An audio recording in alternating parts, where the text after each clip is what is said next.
Eric Tosar es un joven youtuber mexicano que reflexiona sobre varios temas en su videoblog personal, principalmente sobre cine y cultura. Eric cuenta con un extenso conocimiento de la historia mexicana y reflexiona con enorme acierto y completa libertad sobre ella y sobre cómo afecta a la actualidad. Algunos de sus vídeos son verdaderamente rompedores, una explosión de datos e ideas que impactan al cerebro del espectador y en ningún caso pueden dejarle indiferente. Y basta con ver el título del libro de Guillermo Marín, La primitiva y salvaje Europa, para darse cuenta que no están divulgando nada más. Ahora, pensar es siempre pensar en contra de alguien, citaba Gustavo Bueno, pero ¿contra quién estaría pensando México si pretende pensar contra España? Y el México de ahora es para él una nueva forma de colonización. Lo único válido para Marín es vivir la toltequidad. Y estos desplantes para mí no son otra cosa que otra manera de decir no me gusta ser mexicano. Nada nuevo. Pues no tenemos forma de entender sus filosofías. Si regresamos en el tiempo, les seríamos tan ajenos a ellos y extraños como para nosotros nos sería prácticamente imposible sentir orgullo por ser elegido para un sacrificio a un dios o asimismo comer carne humana, etcétera. El mexicano contemporáneo es mucho más parecido a un español de la península actualmente, como es abundantemente mucho más parecido a cualquier otro hispanoamericano, y aparentemente esto no se tolera. Y ellos dedicándose a divulgar la historia de México y que tienen algo de audiencia, ellos que pueden ser una alternativa, no nos cuentan cómo o qué fueron esos 300 años de México español. Tampoco la historia oficial, la SEP, etcétera, prácticamente los dejan esos 300 años abandonados, con tal de representarnos reducidamente como esclavos colonizados frente a unos opresores, donde colateralmente esta representación pues nos hace quedar como unos imbéciles. Y, o sea, ¿dónde está lo sensato de decir que hay una conspiración contra nosotros desde Hernán Cortés hasta Carlos Slim? Y es que excusarse culpando un montón de cadáveres y decir que los españoles tienen la culpa de todo pues es simplemente incentivar la irresponsabilidad.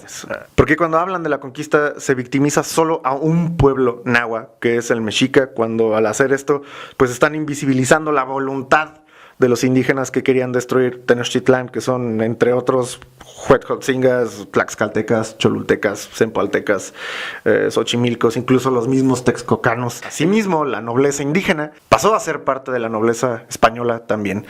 Cuéntenos de la Orden de Santiago, a la cual solo pueden acceder nobles católicos que comprueben su pureza de sangre. Y para España, la pureza de sangre significaba no tener parentesco familiar con musulmanes o con judíos. Y la nobleza indígena, pues, calificaba para pertenecer a esta orden. Otro nombre es el de Nicolás de Montañés, indígena, descendiente de la realeza tolteca, hecho caballero de Santiago en 1551. Y tampoco jamás escuchamos que la descendencia de Moctezuma, quienes sean condes de Tultengo, desde 1766, se les sigue otorgando el título de grandeza de España, que es pues la máxima dignidad en la jerarquía de la nobleza española, solo por debajo del príncipe de Asturias, es decir, el heredero al trono de la corona de España.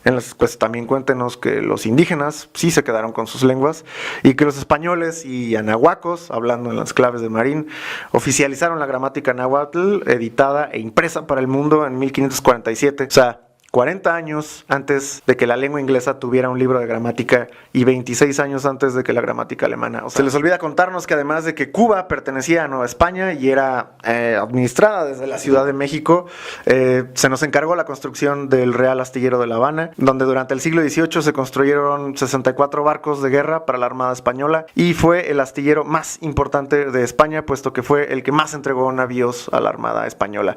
Se construyeron 124 en total entre 1724 a 1802, incluyendo 49 navíos de línea y 5 navíos de primera clase, es decir, de más de 100 cañones, y 3 puentes, o sea, 3 pisos. Entre ellos, el famoso Santísima Trinidad, destruido en Trafalgar, y no aparece en nuestra historia que durante casi 3 siglos la Real Hacienda Mexicana presentaba excedentes fiscales, es decir, que México tenía exceso de dinero. Y citando nuevamente a Humboldt, él mismo menciona en sus ensayos de la Nueva España las 4 ciudades más impresionantes que habían sido fundadas por europeos, y esas incluye a la Ciudad de México. Y de hecho menciona que en el Imperio Español no había ninguna ciudad que se le comparara en monumentalidad. Entonces, ¿por qué no se nos cuenta de la tradición arquitectónica que ha habido en México, que hubo en la Nueva España? O sea, ¿dónde está Pedro de Arrieta, José Eduardo Herrera, José Miguel de Rivera Saravia, Miguel Custodio Durán, Iniesta Bejarano y Durán, que estos últimos dos son familia, y uno de los arquitectos más representativos de la Ciudad de México, Francisco Antonio de Guerrero y Torres? Y también, ¿dónde está la historia del Congreso de Cádiz, donde se firmó una constitución que pretendía convertir a toda la España, europea y americana, en un país federal con una monarquía moderada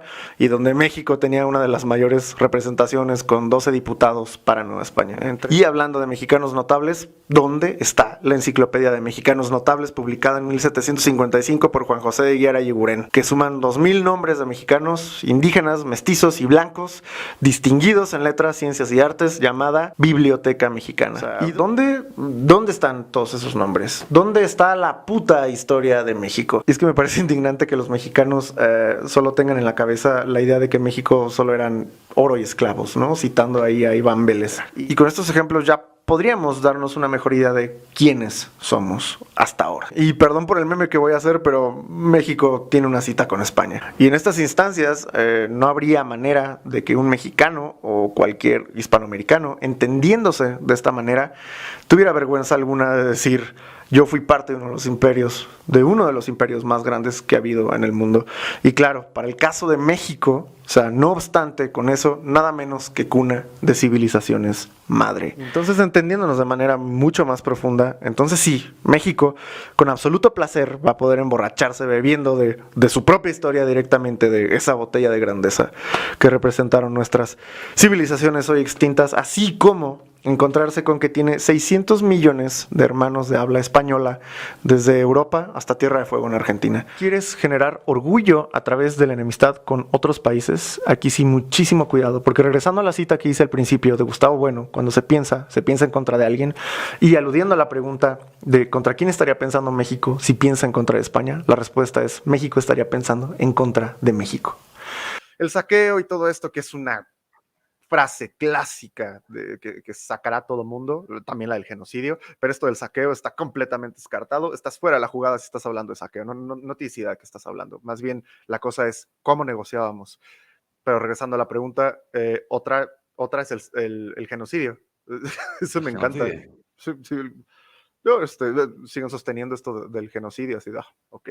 Y tú les dices: oye, pero pues hasta necesitarías tantos españoles, mujeres y niños españoles que estuvieran masacrando a tantas personas para que te den los números que me estás diciendo. Y de todas formas te dicen: sí, pero trajeron las enfermedades.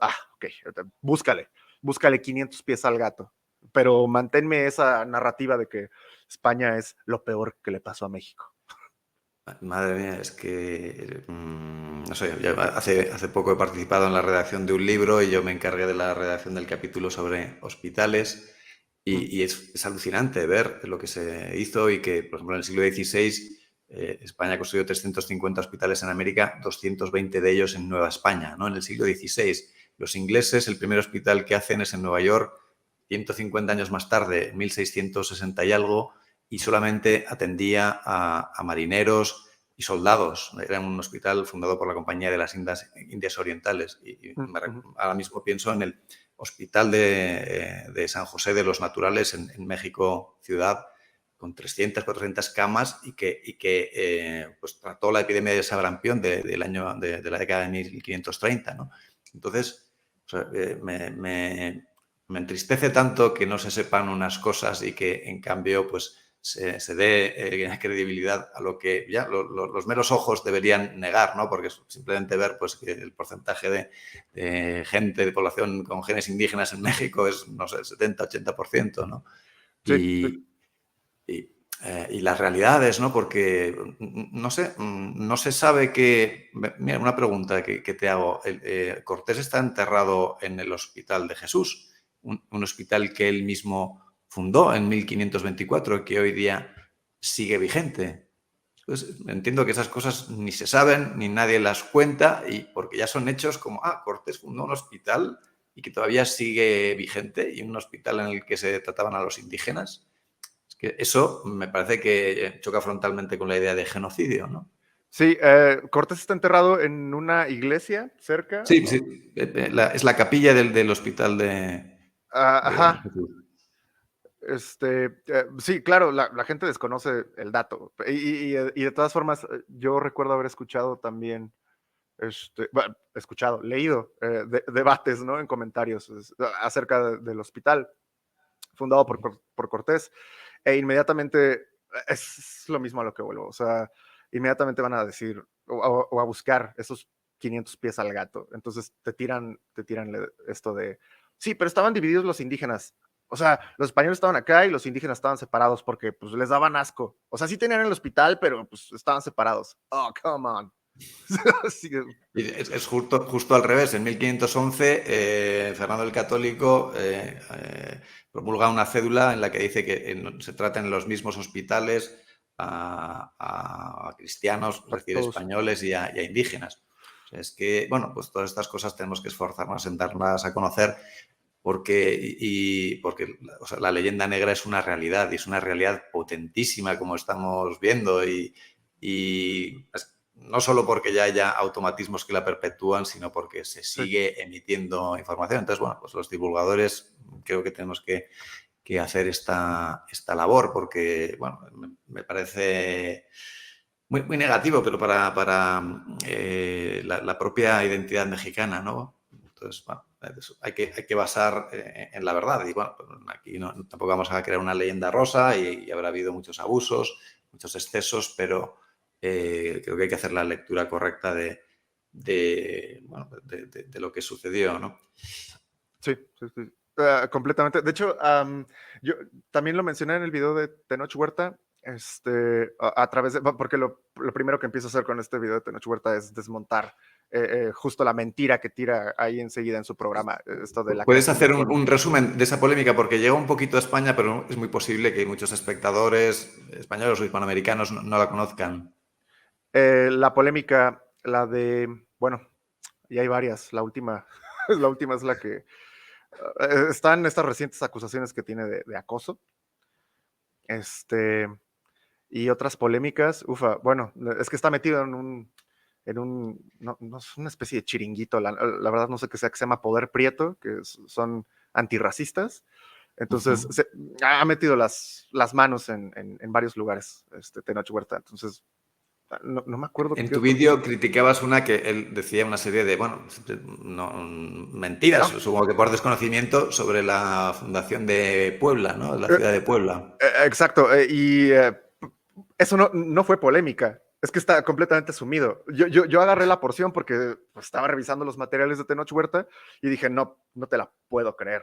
O sea, No, decía una cantidad de cosas que, claro, si no tienes información y te lo crees, que supongo que es el 99% de los mexicanos que lo escuchan, decía algo así, creo recordar, como que la ciudad de Puebla pues estaba prohibido que los indígenas y mestizos pasaran por allí y que se llamaba Puebla de Los Ángeles porque Los Ángeles era por los españoles que son blanquitos exacto. y bueno, una ridiculez Sí, bueno, casi, bueno, la primera parte a lo mejor puedo entender que alguien la crea.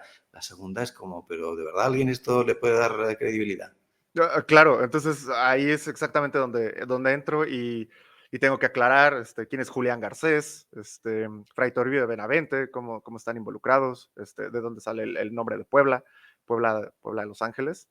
Este, y precisamente, o sea, esa fue la cosa, que no fue ninguna polémica. Y O sea, nadie dio respuesta a eso más que tú. no, sí, exacto.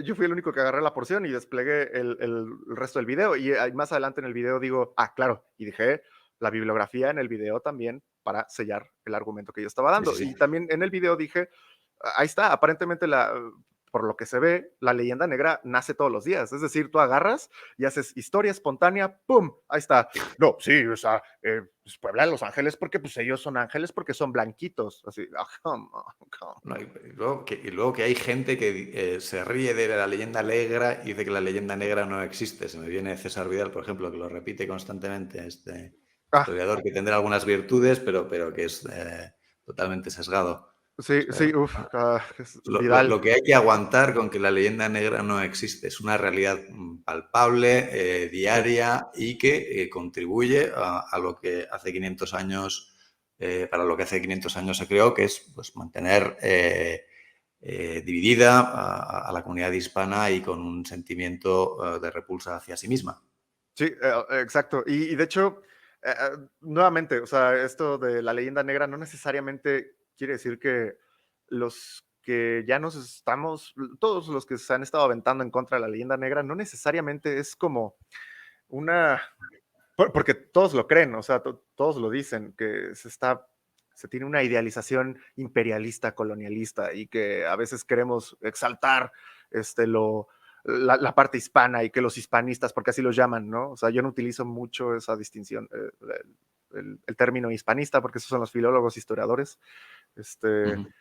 entonces, siempre se tilda a los que defendemos a veces esto como imperialistas, colonialistas, que queremos sentirnos blancos, que somos whitexicans, que es un término muy de moda actualmente.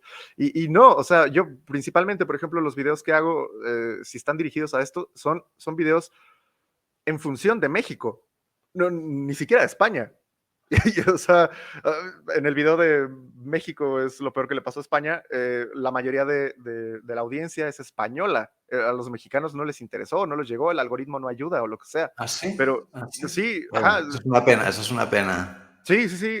La estadística me dice, mira, la población que vio este video es casi todas de España. Y yo, uff, no, no, no, no puede ser. Y yo lo hago por México, o sea, así de Sí. reacciona, es decir, no, no te metas en la idea de que los prehispánicos son este buen salvaje y más bien sal a conocer que son de esos 300 años este, potentísimos de Nueva España o México, sal a conocerlos porque estás enclaustrado en ese buen salvaje donde al final terminan diciendo, oh, quiero regresar a ser mexica porque todo era mejor cuando éramos mexicas todos y se atribuyen ellos mismos decir, soy mexica o somos estos o nos conquistaron como si ellos fueran o pertenecieran directamente, en línea directa a esos mexicas. Es lo mismo que digo en el video, así de, para ellos les serías tan ajeno como para ti ahorita sería un poco alarmante que te eligieran para un sacrificio humano, es decir, no puedes entender esas filosofías, no eres un mexica, no eres prehispánico, se acabó, y la gente que es indígena actualmente, que está en esas comunidades, que aquí las tenemos cerca, en Michoacán, purépechas, si siguen siendo purépechas, están completamente permeados también de estos 500 años de historia, entonces, para eso lo hago. Entonces, no es precisamente, uy, este tiene aspiraciones franquistas, pues vete a vivir a España. No, no, no, no. Madre mía. Sí, No, solo, es solo entender, interpretar de una forma positiva pues, esa mitad del pasado hispano. Puedes acceder a la entrevista completa desde el enlace en la descripción del vídeo.